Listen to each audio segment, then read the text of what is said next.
Hello বন্ধুরা, সবাই কেমন আছেন? আপনাদের দোয়ায় ও আল্লাহর অশেষ রহমতে আমিও ভালো আছি। আজ নিয়ে আসলাম গরু গোশ রান্না করার রেসিপি নিয়ে। এখানে ৩ কেজি গরু গোশ রান্না করার জন্য যেসব মশলা নেওয়া হয়েছে সেগুলো আমি আপনাদের দেখাচ্ছি।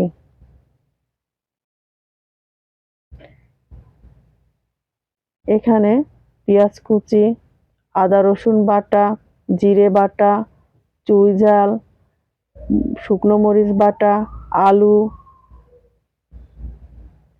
এগুলো দিয়ে আজ এই গরু গোশ রান্না করা হবে। আমি আপনাদের আবারও ভালো করে দেখাচ্ছি।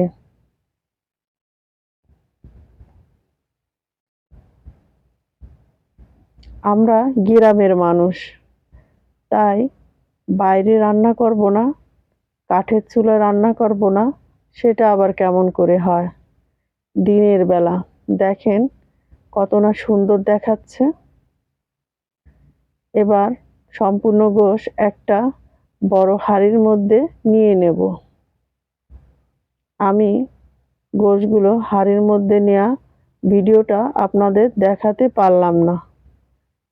মরিচ বাটাটা দিয়ে দিচ্ছি, শুকনো মরিচ বাটা সম্পূর্ণ দিয়ে দিচ্ছি। আমরা গরু গোশে একটু ঝাল বেশি খাই। আপনারা কে কেমন খান আমাকে কমেন্ট করে জানাবেন। আমি পিরিচটা ভালো করে মুছে ঝালটুক দিয়ে দিচ্ছি। এবার এক এক করে সব মশলা দিয়ে দিচ্ছি। রসুন বাটা, আদা বাটা, জিরে বাটা, আর একটু জিরে দিয়ে দিলাম। এবার পরিমাণ মতন তেল দিয়ে দিচ্ছি।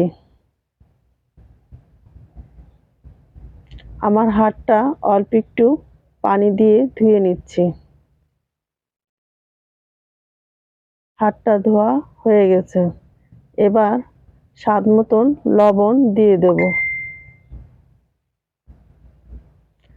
স্বাদ মতন লবণ দিয়ে দিচ্ছি। এবার পরিমাণ মতন হলুদ দিয়ে দিলাম। পরিমাণ মতন হলুদ দিয়ে আমি হাত দিয়ে ভালো করে গোশটা মেখে নিচ্ছি। ভালো করে গোশটা মেখে নিতে হবে।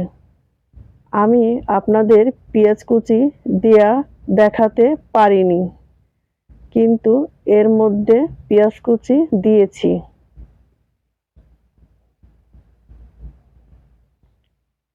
আমি ভালো করে গোশটা মেখে নিচ্ছি। আর একটু আদা বাটা দিয়ে দিলাম।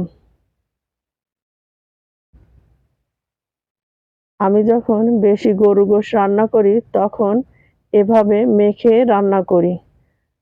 এই যে আমি ভালো করে হাঁড়ির চারপাশটা করে দিচ্ছি। আমার ভিডিওটা কেমন লাগে আমাকে জানাবেন আর আমার পাশে থাকবেন। আমি যেন আপনাদের নতুন নতুন ভিডিও দিতে পারি। আলহামদুলিল্লাহ, কত না লোভনীয় হয়েছে। আল্লাহ হাফেজ।